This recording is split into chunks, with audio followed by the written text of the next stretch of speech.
یہ بات ذہن میں رکھیے کہ گھر کیسے ٹوٹتے ہیں؟ جب مرد یہ چاہ لیتا ہے کہ بیوی 100% میرے مزاج کی مطابقت میں ڈل جائے، اور ایسا عملاً ممکن نہیں ہے۔ دو لوگوں کے درمیان کلیتاً موافقت ممکن ہی نہیں ہے، یہ اللہ نے نظام ہی نہیں بنایا۔ قدرت نے جو کائنات کے اندر تنوع کا جمال پیدا کیا ہے، کائنات کی خوبصورتی ہی اختلاف اور تنوع پہ ہے۔ دو حقیقی بھائیوں کا مزاج نہیں ملتا تو دوسرے خاندان سے آئی ہوئی خاتون کا مزاج شوہر سے کیسے ملے گا؟ ویسے تو مرد اور مرد کا مزاج نہیں آپس میں ملتا، اور بیوی اور شوہر جو مرد اور عورت ہیں ان کا کیسے ملے گا کلیتاً؟ ایک ماں باپ کے گھر میں پرورش پانے والی بیٹیاں اور بیٹے، ان کا مزاج کلیتاً موافقت نہیں رکھتا، تو ایک دوسرے خاندان میں پرورش پا کے اور ایک اس خاندان میں، تو ان کا کیسے کلیتاً موافق ہوگا؟ دو آدمیوں کا نشانی انگوٹھا نہیں ملتا، دو آدمیوں کی شکلیں نہیں ملتی، دو لوگوں کی آواز نہیں ملتی، تو دو لوگوں کا مزاج کیسے ملے گا؟ تو ممکن نہیں ہے۔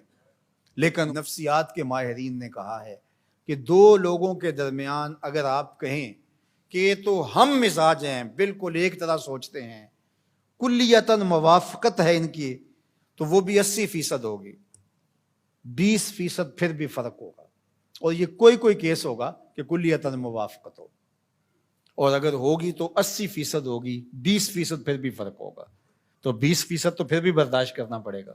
تو جب مرد نے یہ طے کر لیا کہ عورت کلیتاً میرے مزاج کے مطابق ہو تو پھر ٹھیک ہے، پھر گھر اچھا رہے گا۔ اگر میرے مزاج سے تھوڑا سا تفاوت بھی ہوا تو گھر میں لڑائی ہوئی تو گھر کبھی بھی امن کا گہوارہ بن نہیں سکتا۔ اور اگر یہ بات عورت نے سوچ لی، جو اکثر عورتیں سوچتی ہیں، اور وہ کہتی ہیں کہ یہ مرد بالکل میری مٹھی میں بند ہونا چاہیے، یہ سوچے بھی تو میرے مزاج کی مطابقت میں ڈل کے سوچے، اور اس کے لیے ان کو کسی عامل سے تعویذ لینا پڑے، اور عامل کہتے ہیں کہ سنگ دل سے سنگ دل محبوب قدموں میں، تو شوہر تو چیز ہی کوئی نہیں ہے، تو وہ پھر وہ اس کے پاس بھی جاتی ہے کہ شوہر بالکل میری مزاج کی مطابقت میں ہو، اور اس کے لیے شوہر کی لائی کمائی ضائع کر دیتی ہیں، اور ساری زندگی یہ مسئلہ حل ہی نہیں ہوتا، کیونکہ یہ حل ہونے والا ہی نہیں ہے، یہ مسئلہ لا ینحل ہے۔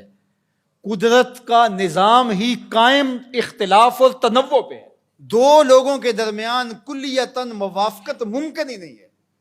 تو جب ممکن نہیں ہے تو تم ایک ایسی چیز جو ممکن نہیں ہے اس کو کیوں تم کوشش کر رہے ہو، ساری زندگی برباد کر رہے ہو؟ تو اللہ کے محبوب نے اس کے لیے کتنی خوبصورت بات فرمائی، کہا اس کی کچھ چیزیں تمہیں ناپسند ہوں گی اور وہ ساری زندگی تمہارے مزاج سے ٹکراتی رہیں گی، لیکن تم ان چیزوں پر نظر رکھو جو تمہیں پسند ہیں، گھر سوکھا ہو جائے گا۔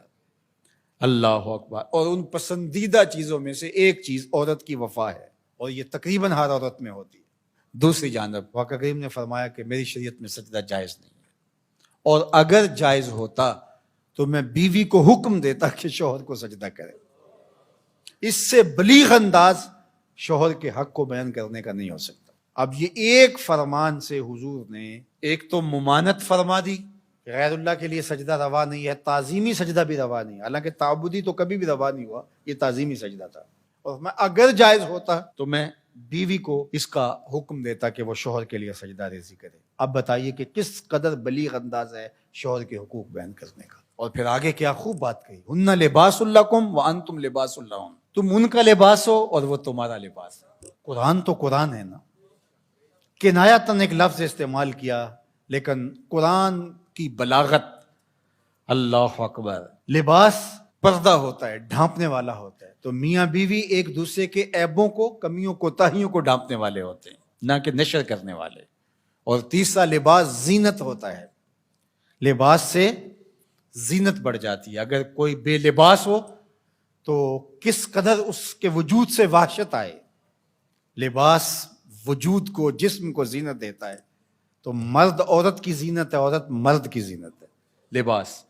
اور لباس کا چوتھا فائدہ کہ وہ موسمی اثرات سے بچاتا ہے، گرمی اور سردی کی سختیوں اور شدتوں سے بچاتا ہے۔ اللہ اکبر۔ تو ایک لفظ بیان کر کے اللہ تعالیٰ جل شانہ نے کیسا مانوی حسن یہاں بیان فرمایا، وہ تمہارا لباس ہے اور تم ان کا لباس ہو۔ اور اگر اس معنویت کو سمجھ لیا جائے تو آج جو مغرب پراپیگنڈا کرتا ہے عورت کے حوالے سے، قرآن نے دونوں کے لیے ایک جیسے لفظ استعمال کیے، یعنی جس طرح تمہارے ان پر حق ہیں، ان کے تمہارے اوپر حق